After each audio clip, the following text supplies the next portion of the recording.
Are you about to do a magical girl transformation? Oh. No time. What makes one a magical girl? You would think it's being a girl and having magic. But is the genre truly so limited? I don't think so. People have been toying with the concept of magical girl since its creation, and what it's become over the last few decades feels like a completely different beast. I'm definitely not the first to talk about this, and I probably won't do it the best, but it's something I wanted to talk about, so let's get into it. Quick history lesson: in comparison to a lot of other anime genres, the origin and roots that eventually evolved into the magical girl concept are actually quite new. Whereas the isekai genre gets its earliest example from the 8th century tale of Umashima Taro, the earliest framework I could find for magical girls is in 1953's Princess Knight. And even then, the genre doesn't truly find its structure until roughly a decade later with Himatsu no Ako-chan. These stories cemented the magical girl genre as one defined by young girls using magic to transform and solve problems, usually with perhaps a small pet or a magical item of sorts, defeating evil using the power of love, friendship, and personal growth. And while not everyone's cup of tea, it's hard to deny that the magical girl genre has made great strides in the popularization of anime as a whole. Series like Sailor Moon, Madoka Magica, Shigo Chara, and Tokyo Mew Mew are all considered beloved staples in the anime industry. Side tangent, but while I'm on the subject, I never really understood the concept of anime being for boys growing up.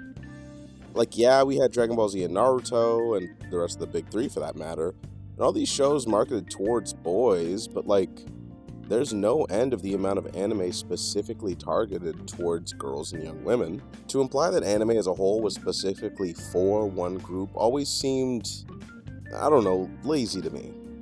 To this day, there are people who think you can't be a real anime fan if you're a woman, which is so strange because there are whole genres of anime targeted specifically for women. There's obviously a demographic. Anyway, some of the keen eyed of you might have noticed that one of the anime I listed earlier was not like the others. Madoka Magica is quite famous for being subversive of the anime genre. Becoming a magical girl in this universe is often referred to as a curse, a life-changing event that cannot be undone.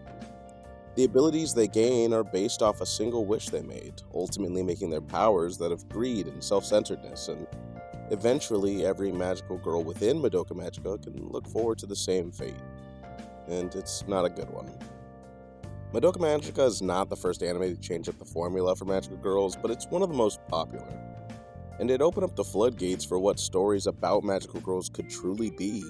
And ironically, by subverting the genre for well over a decade now, the magical girl genre has not only expanded the kinds of stories it can tell, but also the tropes those stories are meant to reflect, how those stories evolve, and even who those stories center. This feels like a bad example, but I remember watching Is This a Zombie forever ago. It's an admittedly kind of terrible harem anime about a guy fumbling his way through several supernatural interactions, becoming a zombie, hence the title, and accidentally stealing a magical girl's power in the process. He actively disliked this, but he has responsibilities now. Magical responsibilities. And when the need arises, he calls upon his newfound power to take out evil. In a cute pink outfit a few sizes too small. I can't stress it enough, this anime is nothing to write home about, but I remember watching it for the first time and thinking that boys can be magical too. Not cool or even powerful for that matter, but magical. Man, if only literally any other anime featuring magical boys had taught me that lesson. Seriously, I would have even taken Cute High Earth Defense Club, and that show sucks. Feel free to debate me in the comments on that, I guess. Y'all ready for an even worse example? How about Sekirei? Another early 2000s crappy harem anime. Side note, I'm into harem anime a normal amount. There's just a lot of overlap with this video's topic. I don't even think most people consider Sekirei a magical girl anime. They don't transform, they don't use magic, not in the traditional sense anyway. There's no magical items, no special pets, not even an evil they specifically need to fend off with the power of friendship. How, you ask, ignorant to this genre's full potential? How could Sekirei wear the same shoes that Cardcaptor Sakura wore? you fool, you child. It's because Cardcaptor Sakura is a magical girl. Sakura never got a transformation. In fact, she never even got a uniform. She had a rich friend that dressed her up before each mission. Now, I can't lie to you and tell you that she wasn't tripped out, but this set a standard.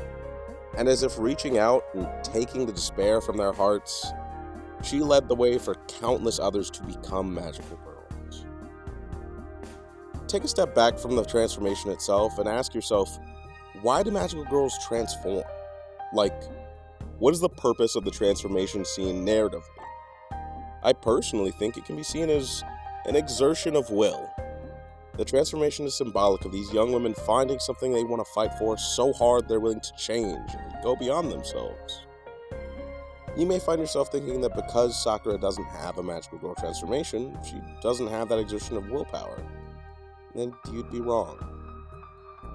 Now, this is a wild oversimplification of this story and its magic system, but a large portion of Sekirei's plot revolves around the 108 creatures called Sekirei, finding people whose dreams they can believe in, and then fighting for that dream. And by forming a contract with those people, these Sekirei emerge as winged Sekirei with newfound strength and abilities. For the rest of the anime, they're locked in a battle for their own individual sense of justice. Cardcaptor Sakura is so important to the conversation because it teaches us that you don't need a transformation. You don't even need a costume. All you need to be a magical girl is the want for change and the will to make it happen. Even you, right now, could be a magical girl if you wanted to be. Even if you don't have magic, even if you're not a young girl, even if you're not a girl at all. Anyone that wants to see change and is willing to fight for it can be a magical girl. Now, in a perfect world, I'd end the video there because it sounds all wrapped up in a pretty little bow, but I got to thinking, who else should be considered a magical girl? You know, my first thought was Yukimoto. Like, his whole deal is fighting for his loved ones using magic and, cheating in a card game. And you can't tell me that switching from Yugi to the Pharaoh isn't a magical girl transformation. What about Naruto? Absolutely has a magical girl transformation, and his whole deal is fighting for change. Bleach is an anime about magical girls. Goku? All his most famous techniques he got from his friends. He's owned several magical items and even transforms for the first time using the power of friendship. Sorta. Sounds like a magical girl to me. Though I guess only Z and forward, I don't know if grade 8 Kid Goku counts. What about the characters from Digimon Frontier? Magical girls. The Justice League? Come on, Zatanna's in the league. Try harder. Power Rangers. Hell, I'd go so far as to say almost every Sentai character past a certain time frame. All of them magical girls. I couldn't organically fit this into the rant, but there's an old Hanna-Barbera cartoon about The Thing, where he turns into a kid, and he gets these rings that let him turn back into an adult thing to fight crime. Now, I'm going to ignore all of its bizarre plot and tell you that not only do I think that this version of Ben Grimm counts as a magical girl, but even if you ignore everything I've said for the last 10 minutes, even by the strictest standards of what you would consider a magical girl, he still counts. That's probably all I've got for now. There's a few things that I wanted to talk about that I couldn't really fit in naturally, like the magical girl from Recreators and Devilman being archetypes outside of their own genre, or how Rosario plus Vampire is kind of like a false magical girl in the way that Mocha has the magical girl transformation, a magical pet, and even a magical totem, but lacks the willpower to change and thusly doesn't have the agency to do so herself. Feel free to disagree, but I just really enjoy magical girls and wanted to talk about them. I'm the Jelly Prince, and I hope you enjoyed my rambling. Bye.